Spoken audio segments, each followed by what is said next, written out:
Welcome to the Closed-Minded Podcast, where we read with an open mind in order to close it again on something solid. My guest today is Joel Comm. He's a best-selling author, professional keynote speaker, social media marketing strategist, live video expert, technologist, brand influencer, futurist, and eternal 12-year-old.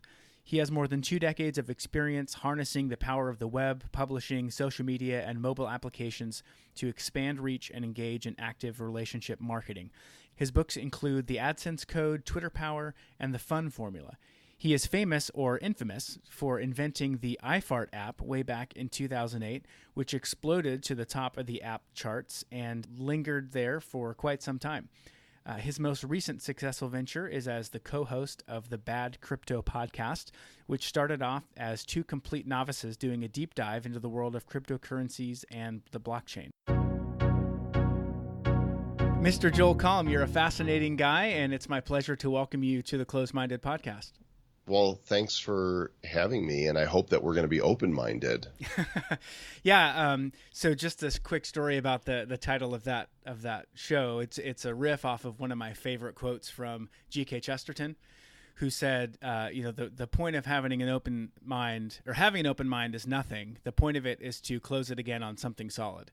And so that's really the theme with this podcast, is to find interesting ideas, interesting people, things that are off the beaten path, not be afraid to not touch something just because it might not be popular or politically correct, and just be willing to hold those things up and engage them and evaluate them and interact with them without, being dissuaded by crazies on the internet who would tell you that you can't talk about that. Outrage culture. It's, what's really, really funny about the timing of this, and I didn't know this is what we were going to talk about.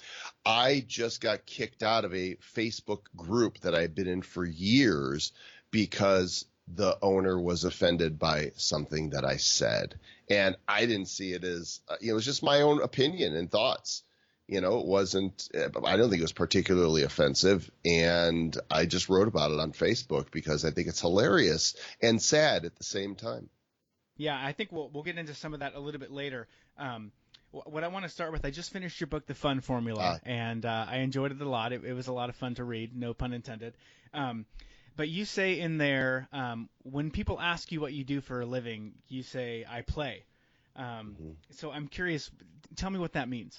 Well, I see the world is full of opportunity. A lot of people, they're told to approach a career and be single-minded and focused on that one thing and do that thing their entire life. And to me, that sounds constricting. We're told that if you want something and that door is closed before you, that you keep on banging at that door until it opens. I'm going, well, that seems kind of nuts, because I look around me and I see doors everywhere. Some of them are actually wide open while you're beating your fists against that one over there that you think you absolutely have to be in. That one's wide open. That one's just a crack open. You could peek and see what's inside. So I like to experiment and try things. I see what's interesting to me. I'm like a kid with a pail and a shovel looking for a sandbox to play in, to build something.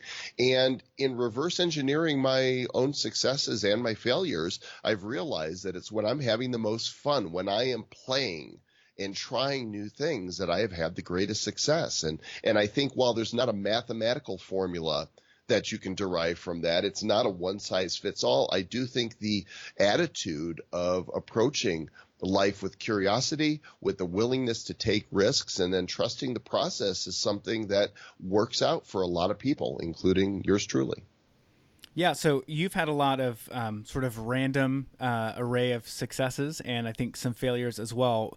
When you're talking about, the person who just continues to bang on that door without opening themselves up to new possibilities, I guess, how do you make that distinction of when is persistence a virtue versus something that you need to abandon? Are you having fun? Are you doing, for a lot of people, they're doing what they think they're supposed to be doing, right? Because either parents, teachers, culture has reinforced that this is what you need to be doing. There is no end to the stories of people that went to school to become something that years in, they're like, this is not really what I wanted to do. Why did I pursue this. So you got to make sure that you're being true to yourself and that your motive for doing what you're doing comes from who you are. So one of those indicators is if you're having fun. If you're not having fun, then maybe it's time to go, why am I doing this thing? Whose expectations am I trying to live up to? So do you think the robots are going to take our jobs, or do you think instead the internet is a grand vista of opportunity for people? Well, yes and yes. They're going to definitely take some jobs, but, we've been through all kinds of different revolutions in the workforce. I mean, we were an agrarian society, and then we had, the farm was, not, you didn't need to manually till it because we have machinery, and the technological revolution changed so much, and jobs changed. And then the internet revolution came around, and now, services are more important. We've got people that are driving others around, in their car, and we call it Lyft. And we've got people that are, renting out their houses, and we call it Airbnb. And we got people who are walking other people's dogs for a fee and connecting in the service industry, and we call it Rover. And yes, if you are a burger flipper or a cashier, your job is going to be replaced, but that's just going to open up new ways for people to discover how they can serve others. And my hope is that at some point more and more people will begin pursuing their own natural passions and inclinations and talents and figure out, how do I put those to work? Not how do I get a job so that I can make money to pay my bills and then have free time. How do I make all of my life congruent with who I am so that who I am is bringing value to others, and as a result, I'm getting rewarded for it? So that connects well with one of your sections of the book. You talk about, for most people, work and fun are sort of distinct worlds. Work is not fun. Work is drudgery. How do you recommend people that are in that position go around to change that? How do you get out of that current state and follow a dream? Or maybe you don't get out of the current state. Maybe you make changes where you're at to make your current work more fun, or maybe you need to go and find something completely different. What do you think about those two options? All of those are good options, and there's not a one size fits all. But if you're not happy, I'm not saying quit your job. Now, you might decide to be mad as hell and not take it anymore and walk away and take that risk. And for some people, that is actually the best thing. A lot of people wait until they get fired from a job they hate because they're not performing well, and then they panic because they have no income. But, by and large, all the people I know, and in my own experience, anytime I got fired for a job, while it was painful at the moment, it ended up being for the best every single time. I mean, yes, I've been fired from multiple jobs. It's been a very long time because I realized that I'm not made to work for other people. But that doesn't mean, you shirk your responsibility. Look, I understand if you're a single mom and, you've got mouths to feed and you're just, scraping by. If you got to work 3 jobs that you hate to be responsible to your children, then you got to do what you got to do. But for a lot of people, there are choices. They just don't see themselves as having options. There are people that they bought into the quote unquote American dream. They got the big house with the big mortgage and the fancy car, and now they see themselves as stuck. Well, I have to continue in this job because how else am I going to pay for all this? And so they lay themselves down on the altar of the decisions that they've made previously, not realizing that they could change those decisions. You could scale back. You could sell that house. You could sell that car. You could live on less if you were willing to change your lifestyle. But I know people who won't do that. And to me, that is a needless sacrifice. I don't think it's particularly noble to do that. I don't think selling your soul to be able to have a certain amount of material possessions or goods is particularly virtuous. I do think that being responsible to those that are counting on you is. Well, I think it's all a matter of what your priorities are. I mean, my wife is at home, and I've got 4 kids, and, there's a distinct sacrifice to not have 2 incomes, but that's something that we've decided to prioritize. And so we do it and we make it work. And sometimes it's hard, and sometimes, we can't go on that really big vacation that we wanted to, as opposed to, going to Silver Dollar City or, something smaller or whatever. But the interesting thing to me, I think, to compare between the limitations of the past and then the limitations that people have now is that in the past, most of your limitations for options were imposed by your environment. So, you grew up in a particular area, you're stuck with the industry that's in town, or you're stuck with the family business, and those are your only options. And you learned your trade, and you do what your daddy did, and that sort of thing. And if that can be difficult to overcome. The obstacles that we have today, they're still obstacles, but they're completely self-imposed. I mean, I can either choose to watch Netflix every night and just, medicate myself into oblivion to wake up the next morning and go to work, or I can spend the evening, doing, lynda.com courses or Skillshare, or, developing my skill set, or starting things online that require no overhead and no upfront investment, but that can potentially be rewarded with great returns if you stick at it. Like, there are so many things that the only reason I don't have them is because of my own self-imposed limits or my own laziness. People say I can't, but most of the time what they're really saying is I won't.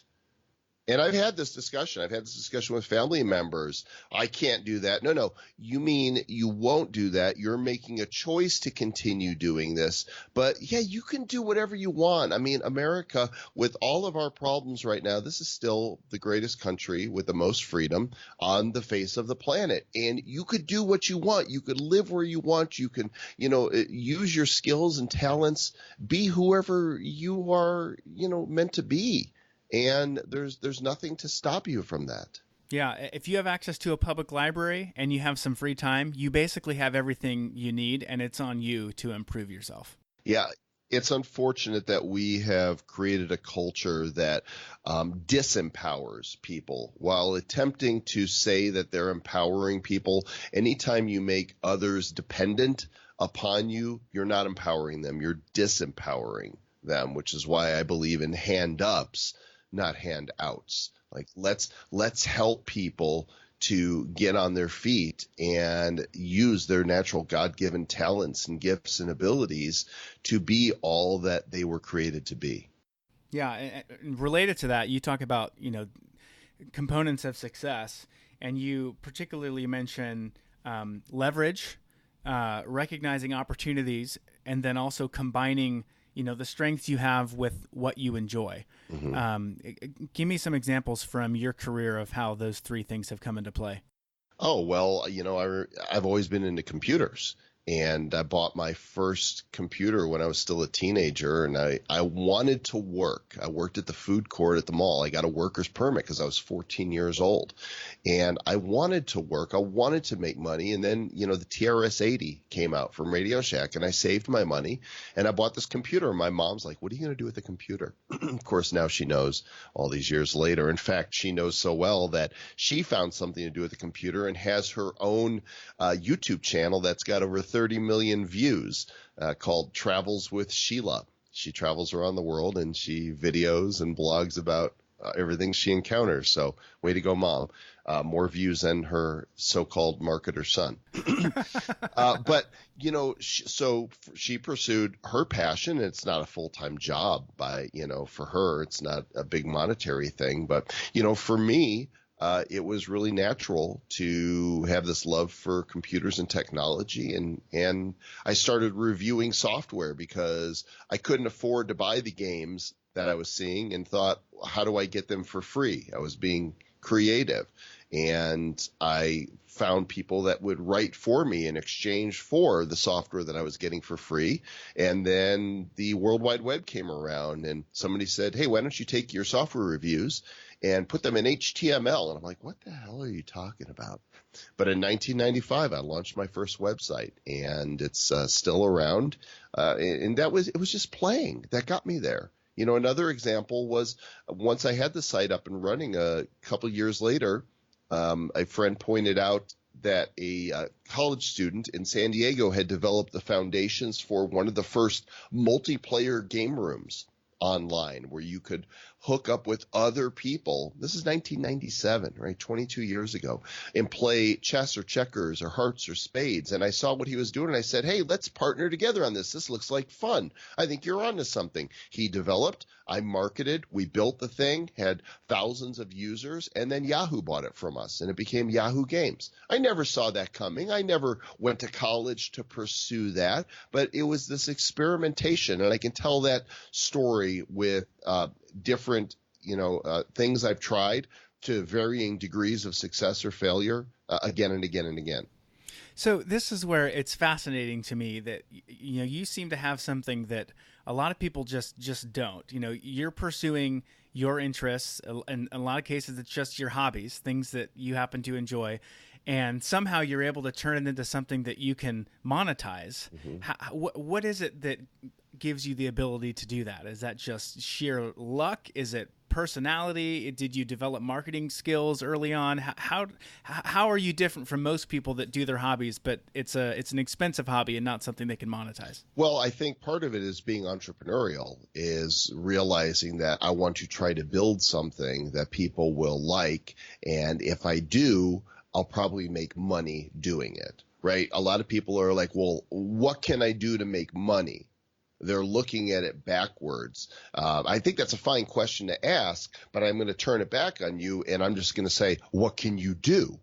Right? Not to make money, just what can you do? What are your gifts, talents? What are your areas of interest? Where do you have the most fun? Let's go down that rabbit hole. What are you passionate about? What do you want to try? What would you do if all the voices of you can't do that, or you shouldn't do that, somebody's shoulding on you. I hate that. What would you do if you didn't have those insecurities or those external forces? Where would you seek to bring the most value? And I don't think, going and saying, well, I would just go sit on a beach and surf all day. That's fine probably for a very small minority of people, but most people would eventually get bored with not producing something, not bringing value, because I think we find a lot of meaning and significance in bringing value to others. I think it's the reason why we're here, which is why myth in my mind is a retirement. I will work, and that's in quotes, because I don't feel like it's work until I can't anymore. And hopefully that's for a very long time. Yeah, I'm on the same page. I have no plans to retire. It just sounds boring. Now, have leisure time, certainly, but yeah, I don't ever expect to stop being productive, being active. So I think the Bad Crypto podcast is probably a perfect example of what encapsulates what we just talked about. Give me the backstory of how that started. Yeah, I never would have seen myself hosting one of the top cryptocurrency podcasts. It just wasn't even on my radar. But, back, and I'd heard about Bitcoin and blockchain previously. Usually I'm kind of a futurist. Usually I see stuff before the masses do. And I did in this case, but not as soon as I could have. I didn't understand it. And so I kind of just ignored it. And it was early 2017.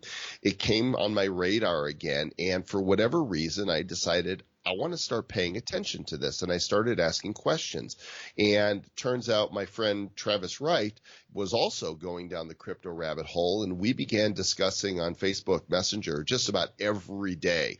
Oh, do you see this is happening with Bitcoin? And what is this Ethereum thing? And what do you think about this blockchain? And one day, it was actually July 16th, 2017, he messaged me on Facebook and said, when are we going to start the Joel and TW crypto show? And he said it kind of sarcastically, and it was because we were having so many conversations. But the moment he said it, I said, I'm calling you right now. That's a great stinking idea. We're going to do it. And what we're both broadcasters from earlier in life. We're both marketers. We both understand podcasting and creating content, and we knew enough about editing. 2 days later, we had the site up and the first episode out.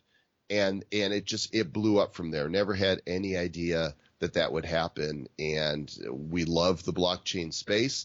We love doing the show. We love our fans. And it's taking us all over the world, which is great fun, and never saw it coming. So how did you market it initially? Were you just posting it around on your own social media accounts? Yeah, pretty much. We just told people that, hey, we're starting a show and listen in, and it went viral.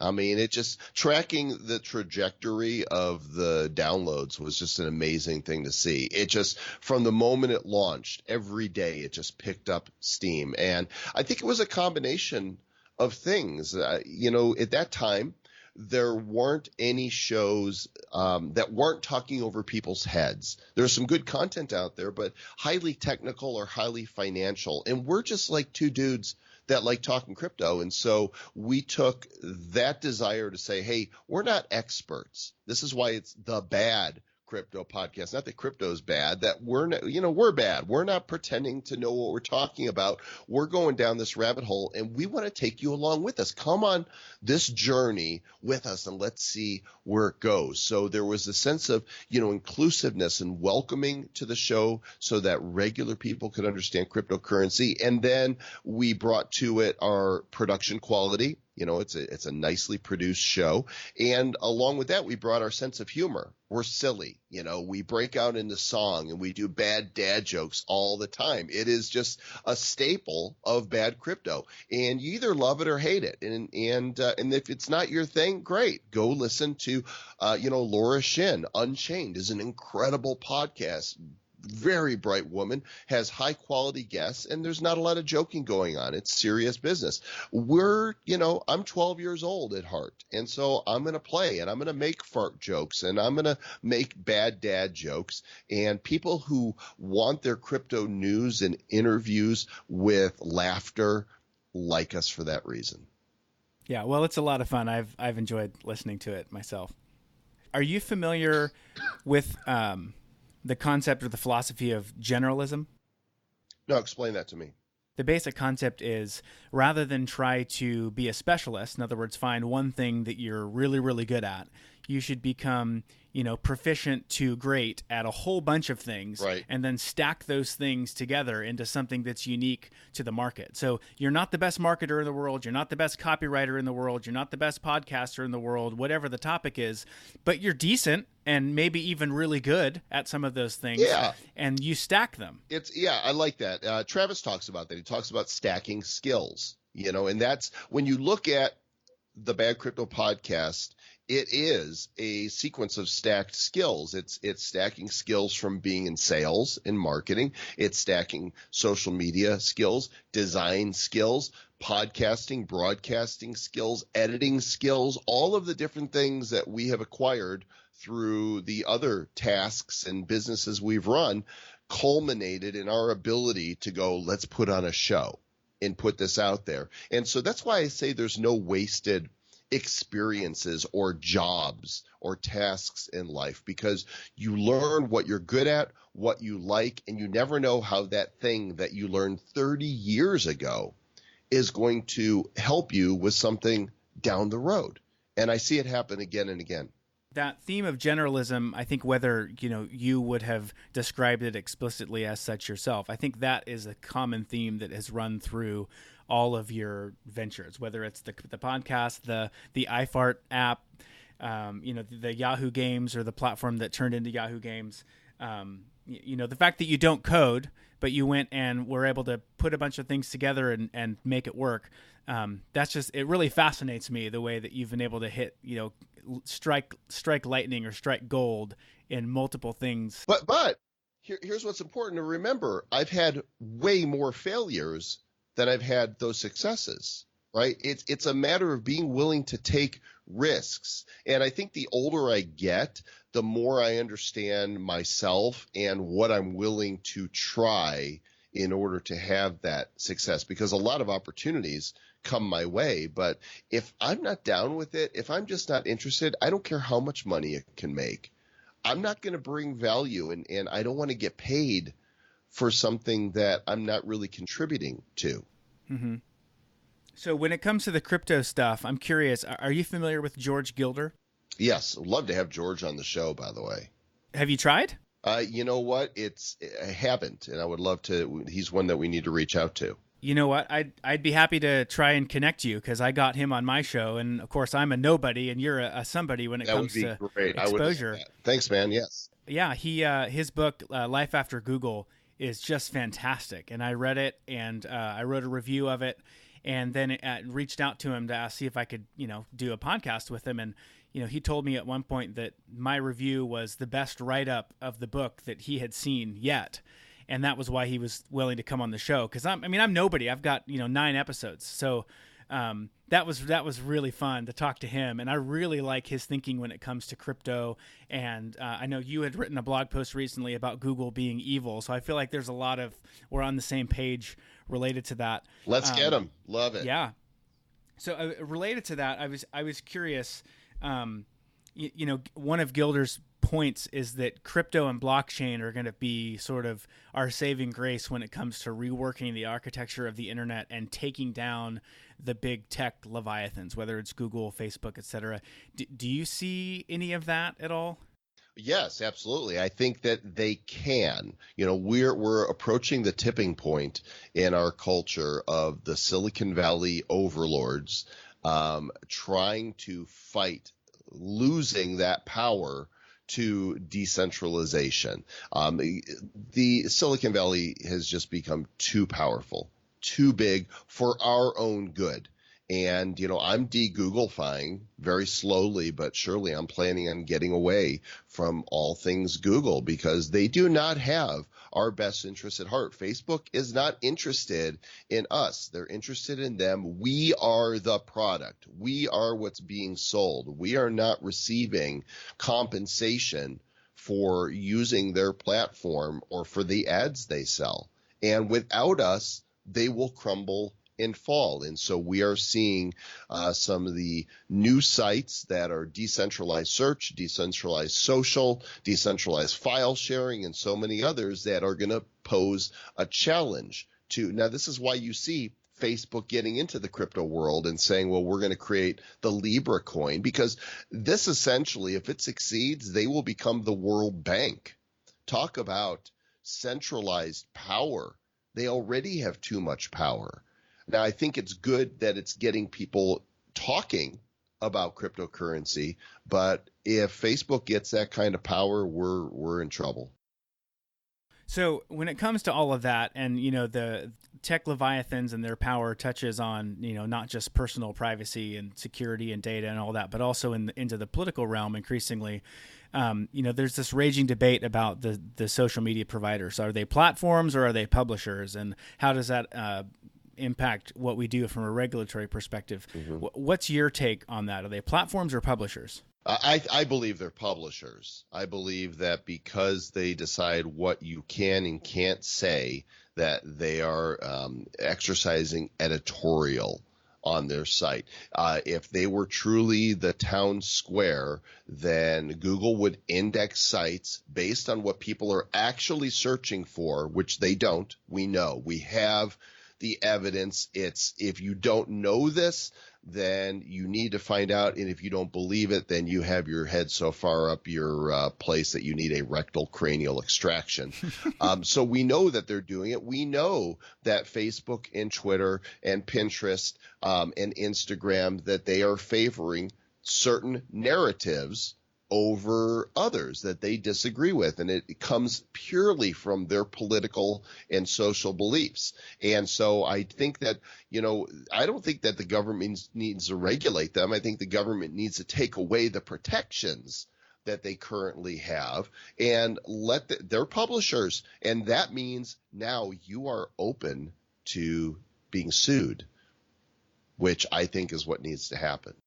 Yeah. It's a tricky situation because on one hand, I oppose what they're doing, but I also oppose regulating them and forcing them to do something, because I just think that's a terrible precedent to set. Yeah. So my preference would be that they willingly, voluntarily go back to just being platforms, and then that would eliminate the problem. But they're run by social justice warriors, right. And I don't think that's going to happen. Right. There's a difference between somebody actually making a threat to somebody, and people say it all the time. In fact, if you're on Twitter, people get away with threatening the president all the time and their accounts are fine. But if you threaten a certain so-called protected group or ideology, you're not actually threatening that person's life. Your ideas are threatening to them.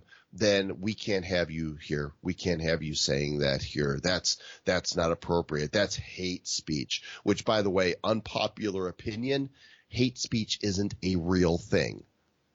It Correct. doesn't actually exist. It is, if you want to call it what it really is, it's somebody being a jerk. Right? If somebody's a jerk to you and they say something that is particularly hateful, it's not a category. There's speech. That's all there is. There is speech. And it's either free or it's not. And the moment you start trying to categorize somebody's speech as not allowed, fine. They're coming for you next. You better toe the line, because your thoughts, your ideas, you better keep them inside, because they won't be welcome either.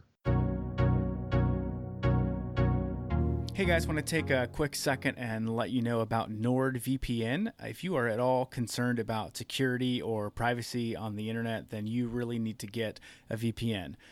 Think of it as a secure wrapper around all of your web traffic so that nobody can see your data. This is particularly important on public Wi-Fi networks. If you're at a coffee shop, your public library, at an airport, if you want to watch a BBC show that isn't available in the US, you can do all those things with a VPN. One of the things I used it for is I recently got Google Fiber for my internet connection at home.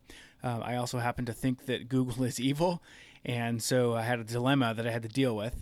And basically what I did was configured NordVPN at my router so that my entire connection is safe from Google's prying eyes. They have no idea what my traffic is. They just see packets of data, and they don't know where I'm at. So that was a prerequisite for me with getting Google as an internet service provider, and Nord has been wonderful for that. So with Nord, you can get up to 6 devices connected on one account. So that's your computers, your phones. You can even do browser extensions, Chrome, Firefox, etc.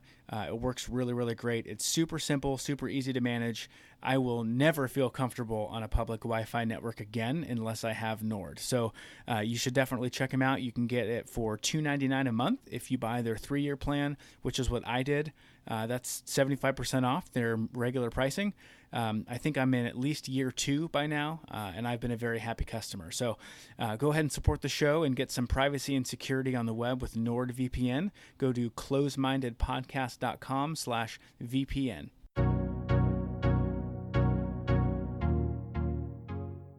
I'm assuming that you're either a conservative or a libertarian or some sort of combination of both. Is that accurate? I find myself, I think, leaning more libertarian, and the more I think about it, the more I realize that, we're born into this world.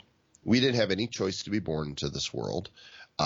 We didn't have any choice about where we're born, who our parents are, what, country we're in or what regime we're under.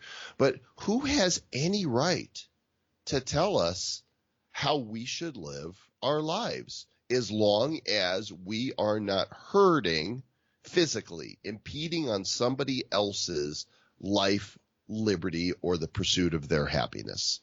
And so I think that I'm finding myself more and more in the libertarian corner, like, just leave me alone. Let me live my life and do what I do. I'm not hurting anybody. None of that seems radical to me, but I know in Silicon Valley and in the world of, tech entrepreneurship, that's probably, considered no-no. Do you get any pushback, or have you felt any impact within the industry or your circles for having those perspectives? Oh, yeah. I mean, listen, I voted for Trump. And I've been called a Nazi.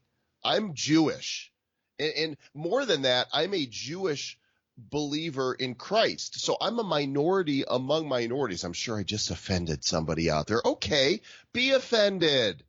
You don't have to like it. You don't have to listen. If you were, curious, I'm happy to tell you more and share how I ended up where I ended up. But if you don't like it, does that mean you have to stop me from thinking this or being who I am? Yeah, I get some pushback. I've had people unfriend me, and I just had an instance just today. I found out that I was removed from a group because of a comment that I made that I didn't think was particularly offensive. I just had the gumption to speak my mind, and somebody got offended. And here's the thing about being offended.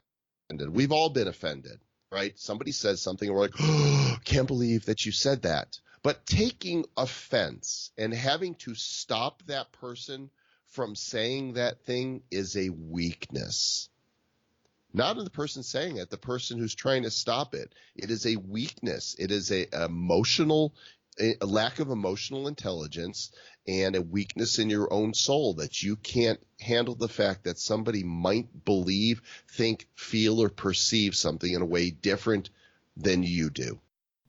So do tell me about that. Were you raised as a Christian, or were you raised as an observant Jew? How did you end up within Christianity? I was raised as a non-observant Jew. You know, most Jews in America are what we call cultural secular Jews. I'm not saying there aren't those that are more orthodox and religious.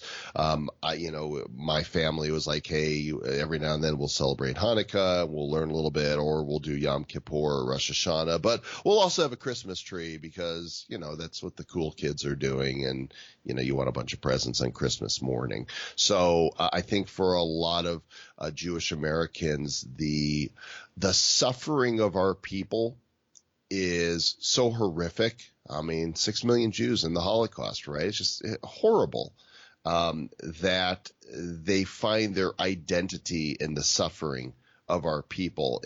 And I think that that's a mistake. I think that, there's no discounting the suffering. It was horrible, and no people should be persecuted like that or in any way because of their race, religion, color, or creed.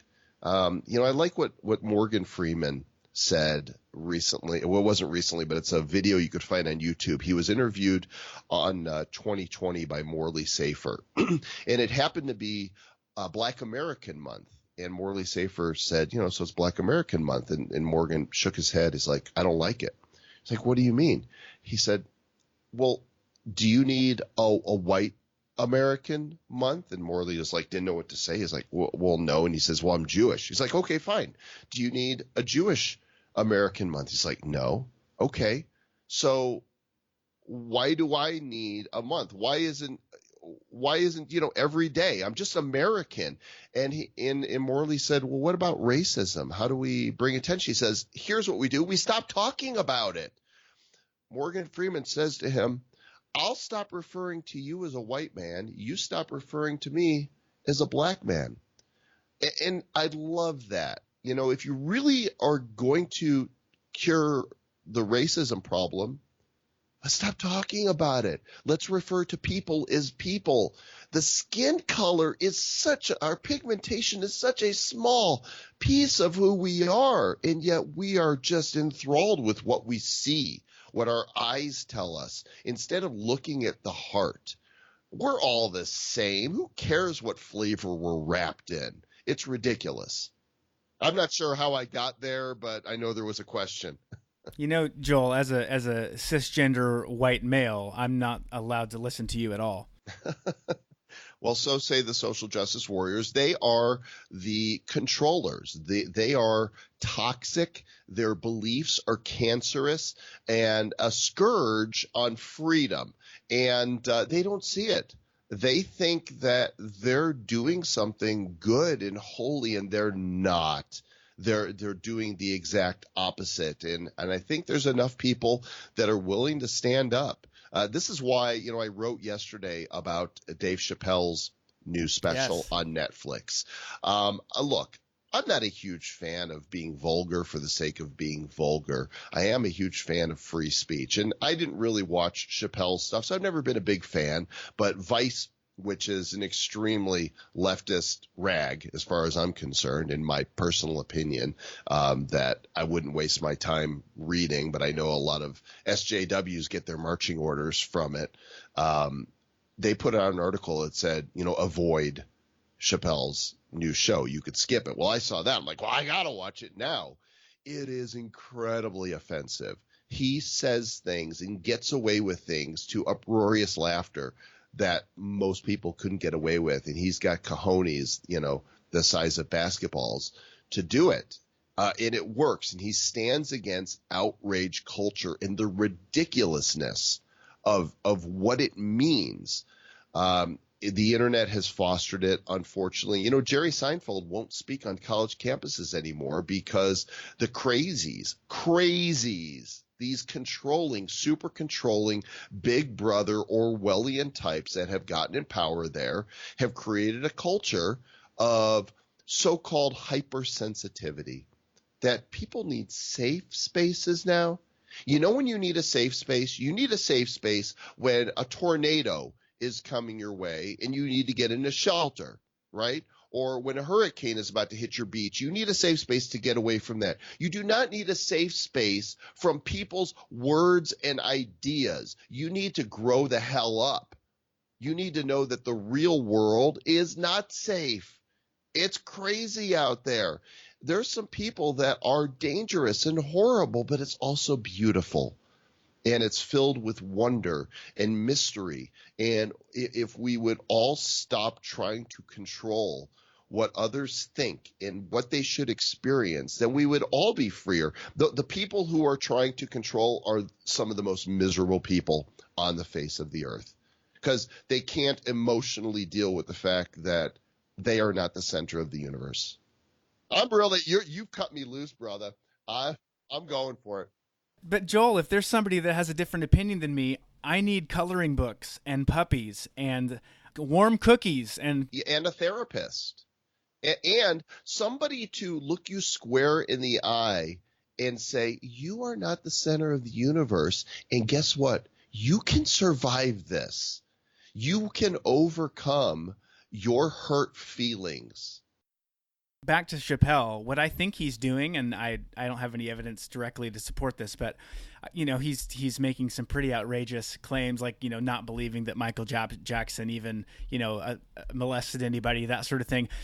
I don't even think he believes that. I think he found topics that he knew would be the worst, most triggering, offensive things to comment on, and just did it in order to prove a point. Like I don't really think he believes half of those things that he's claiming. They're jokes. It's a joke. I remember when I was a kid, so I'm 55 now, and I used to go to Walden Books, if you remember Walden, at the mall, and I would go to the joke area, and I would buy what you would now call racist joke books, right? It was like the Irish joke book, the Italian joke book, the Jewish joke book, because people used to buy that stuff. It was all over the shelves, and they were funny. They're funny because it's humor. They're jokes. And I know you can still find this stuff out there, but like I said in my post, if you want to make Jewish jokes, go for it. I'm Jewish. If you want to make jokes about, Christians and so-called religious people, go for it. If you want to make, jokes about people that are slightly overweight, like myself, it's okay. Go for it. I don't care.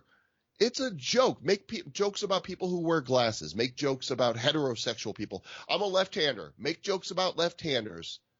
I'm not going to be offended at your jokes because I understand that they're jokes. Now, in order for humor to be funny, there has to be at least a grain of truth. Or else, like me just saying to you, well, that's a stupid hat you're wearing. Well, it's just a hat. I can't see. Is that an eagle on there? What is that? University. Okay.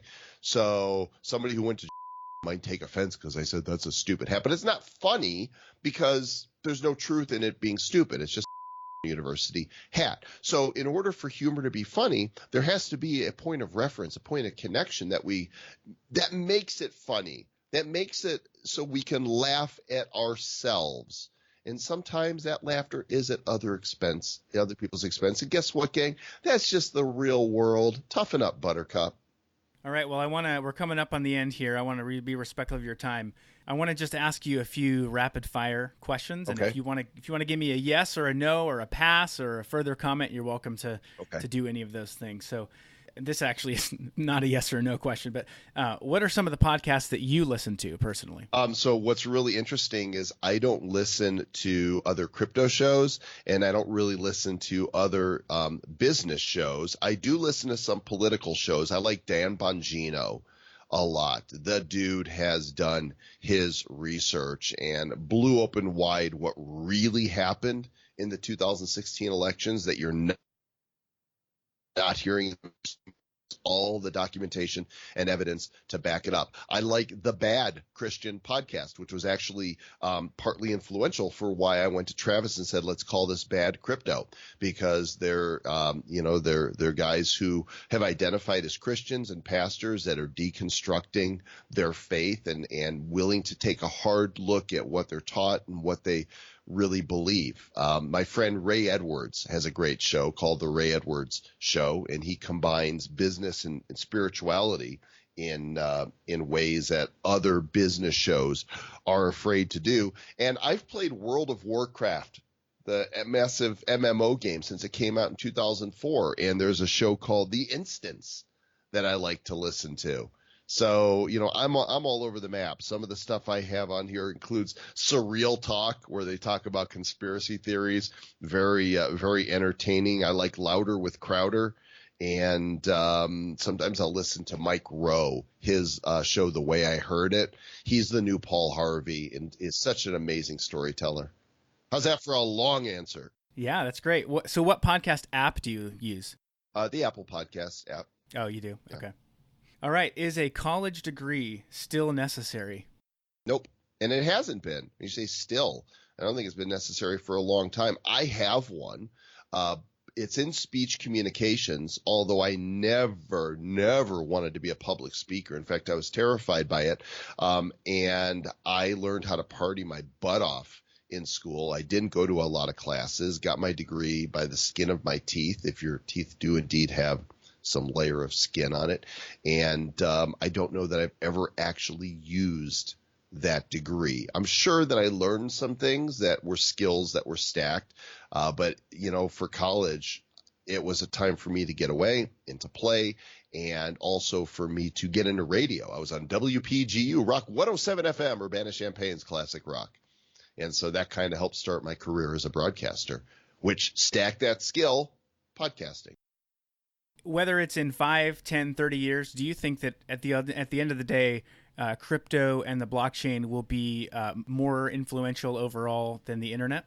Ubiquitous. I think that the blockchain revolution will impact more verticals than the internet in general has. Now, in order to have blockchain, we need to have internet. So, it's kind of a subset, but I think more disruption is coming because of blockchain to more different businesses and verticals than what we saw with just the internet by itself. And sooner than later, I think 5 years. In 5 years, the disruption will be throwing a lot of businesses, for a tizzy. In 5 years, we're going to see the level of disruption begin that, Netflix overturning Blockbuster, Amazon overturning retail, right? That level of disruption is coming. Final question. Why did you say yes to this interview request? Why not? It's a good answer. Yeah. I like doing interviews. I don't remember how you approached me. I think because you read the book. I think you approached me and said you read the fun formula. I'm like, oh, this guy's engaged, right? He's not just looking for a so-called name to fill a slot on his show. He actually did his homework. And to me, I want to respect and honor that. Well, I appreciate that. We will certainly link to the book itself and any other places that you want me to. If people want to follow you online, where would you direct them? Well, my blog is at joelcomm.com, and you'll find some unpopular opinions there, as well as some articles on blockchain and on social media and whatever my flavor of the day is. And I'm at joelcomm on social media in all the places that haven't kicked me out yet. Great. Well, it's been fun. Thanks so much for coming on the Closed Minded Podcast. Thank you, Seth. Appreciate it. Well, that wraps up episode 9. I hope you enjoyed that as much as I did. All the links that Joel mentioned will be on the show notes page at closemindedpodcast.com/9, and we'll see you next time.